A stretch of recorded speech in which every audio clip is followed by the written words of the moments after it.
how do you create connection with someone you don't know? A podcast is one way. I'm not saying it's the only way, but it's one way for people to get to know about you and to connect with you. So for me, it served multi-purposes. First of all, I greatly enjoy it. I do it, first of all, because I love it. I enjoy it. Secondly, I meet women all around the world. I don't do that intentionally, oh, I'm going to get a client. But every woman I meet is an opportunity, right? Because she is someone who knows people, and we talk and we meet and we form. I believe every conversation opens opportunity. And people who listen to the podcast, they get to know me and my guests. So it builds trust. Welcome to Career Coaching Secrets, the podcast where we talk with successful career coaches on how they built their success and the hard lessons they learned along the way. My name is Davis Nguyen, and I'm the founder of Purple Circle, where we help career coaches scale their business to $100,000 years, $100,000 months, and even $100,000 weeks.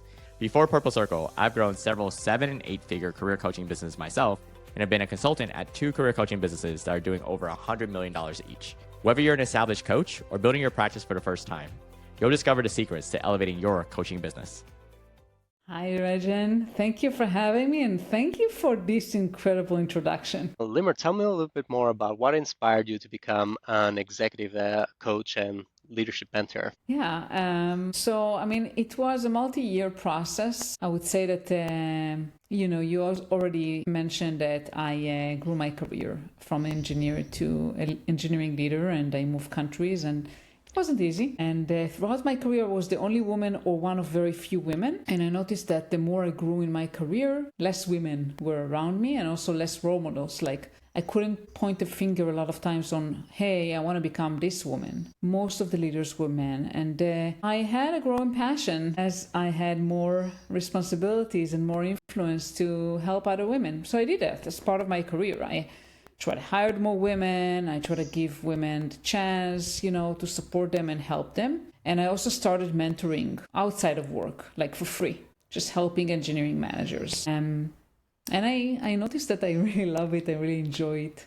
And I was also heavily involved within the company, right? Not just in my team, but there's something called ERG, like Employee Resource Group. So I was involved in the company Women ERG. And eventually, it all led to me thinking, hey, this is something I'm so passionate about. So why not just focus on that? That's kind of, how it led me to what I'm doing today. And how does your journey look like from the moment you started your coaching business to where you are at today? So from the point that basically this became a business to where you are at today. Yeah, that's a great question. It's a journey.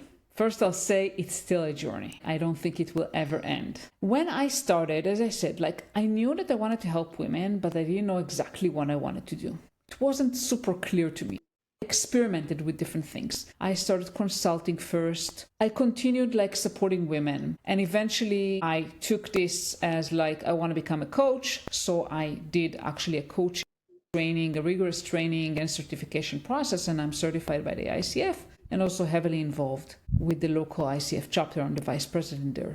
So along the way, as I started my coaching certification, I had to coach a lot of women in order to be certified. And it helped me kind of, figure out who do I want to serve and what problems are they facing. So at first I didn't know, right? And you probably know that from all the coaches you speak with. Every coach serves a different client base. And a lot of times, coaches say, hey, I can help everyone. But I actually believe that you need to niche down and figure out who exactly are you helping and where are they at right now. So saying I'm helping women in tech is great, but I found that it's not good enough. And the only way for me to find that was through experimenting, through coaching. For example, I found out that women who have no clue what they want, absolutely no clue, they're saying, oh, I don't know, I'm not happy. I could help them, but I felt like that's not where I truly shine.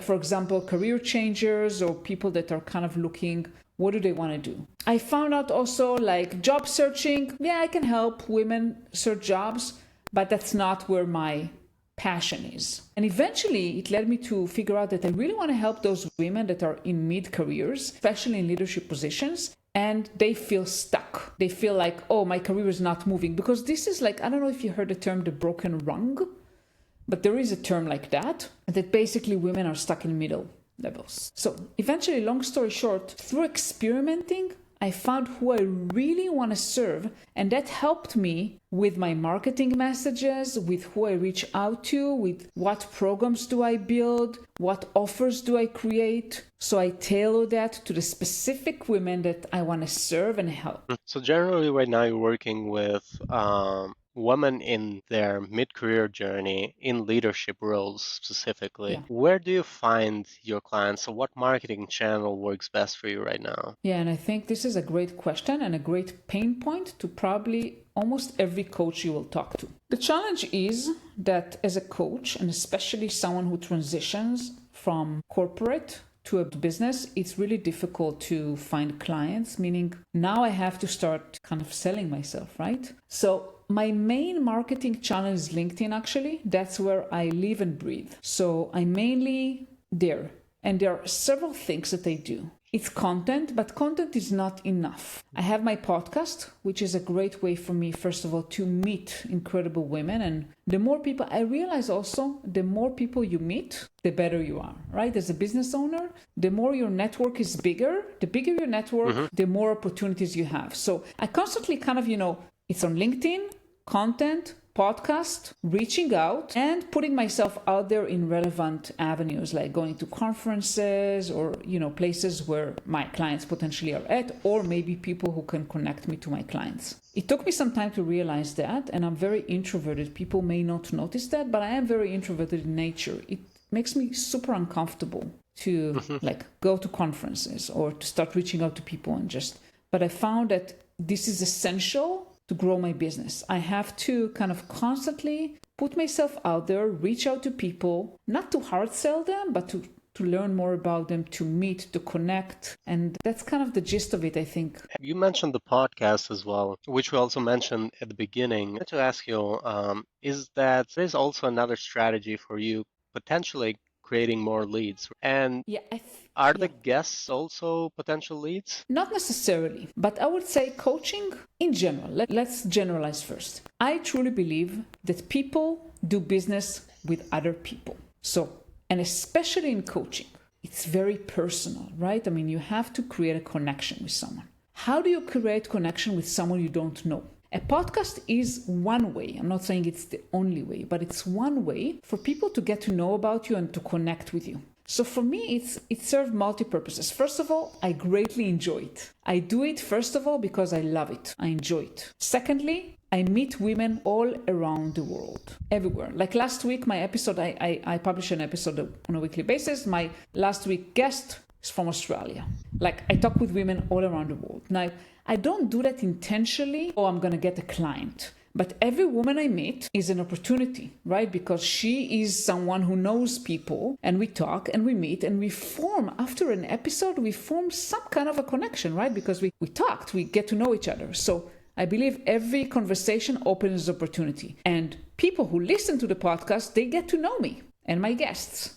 So it builds trust. And the part is like it endless kind of flow of content and ideas. Exactly. Yeah. So the way that I see it is it serves two purposes. So first of all, you connect with your guest, and then the guest could also be a potential person you work with in the future. But through that conversation, through posting the podcast, other people that know the guest or know you, so your audience or the guest's audience, could also be people you potentially work with. So that is a very good method of actually having people get to know you and increasing your lead generation as well. I wanted to ask you, are there any goals you're working towards in the next 1 to 3 years? Yeah, so first of all, I have, as you mentioned, like the Accelerator that I'm launching. I actually just announced it today, so kudos to you for being kind of off top of it. So I'm launching the Strategic Influence and Executive Presence Accelerator. The first cohort is going to be in September. I know it's a while, but I need some time to prepare for that.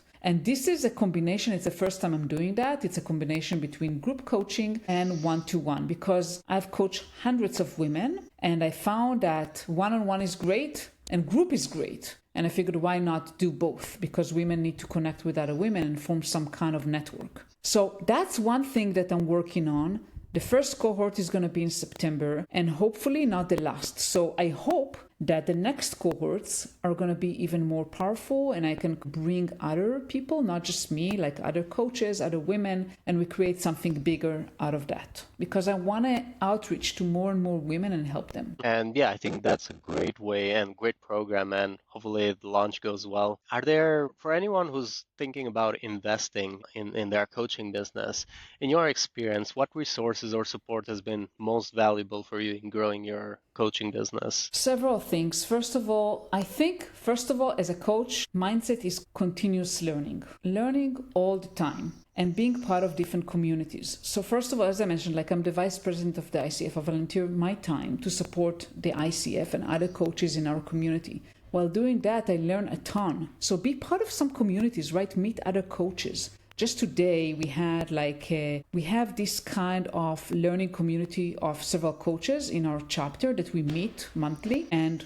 we learn from each other. And today we did a practice kind of coaching. We coached, and other people kind of gave us feedback. So first of all, invest in your community and in yourself. The second thing I would say is that as a business owner, you have to wear multiple hats unless you outsource it. So you have to be a marketing person, you have to be a salesperson, right? So this is a big part of what I do today. I personally really love it. I learned that I love all aspects of marketing, but if you don't, then you need to find someone who will do that for you, because a business cannot grow without sales and marketing. So you have to really figure out what's your strategy there, and you need to figure out what is your strategy for growth? What do you want to grow? Where do you want to grow? That can change over time, but you need to kind of constantly ask yourself, as you ask me, where do you want to be in 1 to 3 years? And based on that, build a long-term strategy. Thank you. Thank you for sharing that. Is there something that when you started your coaching business that you wish you had known first when you first started scaling, like an unexpected lesson learned? Wow, that's a big question.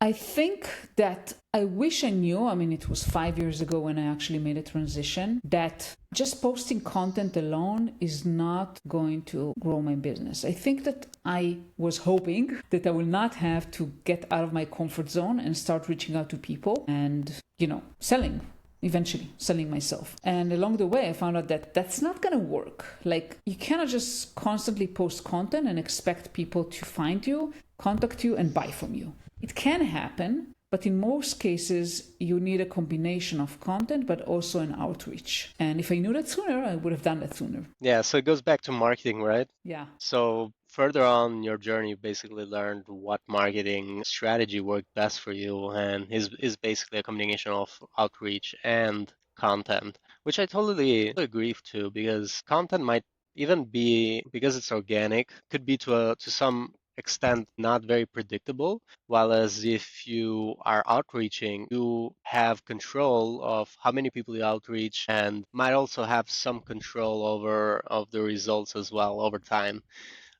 Like your outreach gets better, your connection requests start to increase, and yeah, over time you can optimize that process. And I totally agree. When it comes to having multiple strategies, even if it's the same marketing channels, in this case, both of them in LinkedIn, but you can think differently of how you generate the leads. So and we also we had another episode a few days ago where one career coach was doing lead generation ads within LinkedIn, which I think you'll find it valuable when that episode is out. That is another method within LinkedIn to generate leads, which is quite valuable. So yeah.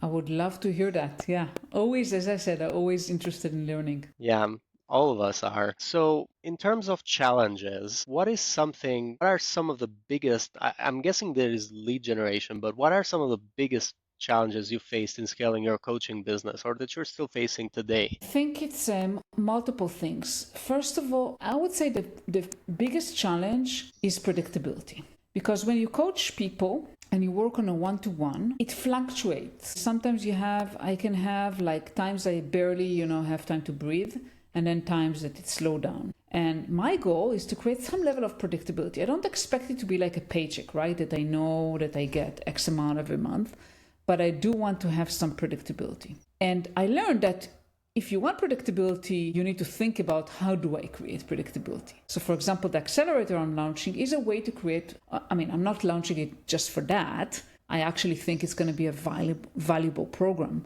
But if you sell something that is like, okay, I'm selling something that has a beginning date and end date, X amount of people, you create some kind of predictability. So if you have this and another product, eventually, I think this is the biggest challenge out of the normal things like of creating leads, generating leads. I think every coach has this challenge of generating leads unless they are in a phase where I know a few coaches, they're doing that for, 20 plus years. They don't have a problem of leads because they are well known and they basically have referrals. They don't need to worry about it. But they worked a lot of years in order to get there. Yeah, the challenge remains basically being able to have a predictable stream of leads and predictable revenue in this case. Yeah, I do. Yeah, that is the case with most coaches in the stage where the lead gen is not consistent yet.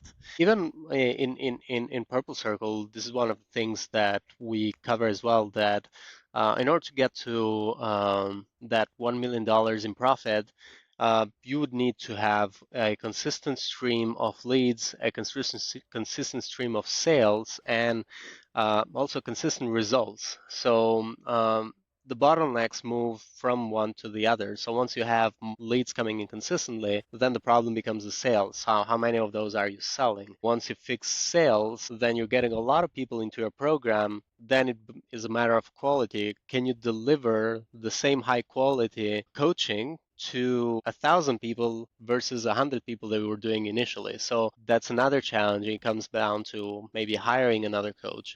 So there's a few bottlenecks that go one after the other once you fix lead generation as well. So yeah, I do think that a lot of coaches are facing that issue. And even my research, that was something that came out as one of the main bottlenecks, which is like lead generation. Another question I want to ask you is, how do you currently handle the balance between delivering great client results and managing business growth on the other side? So working on your business, so kind of like to grow your brand versus actually doing the coaching. Yeah, that's a great question. I think it varies. It's not static.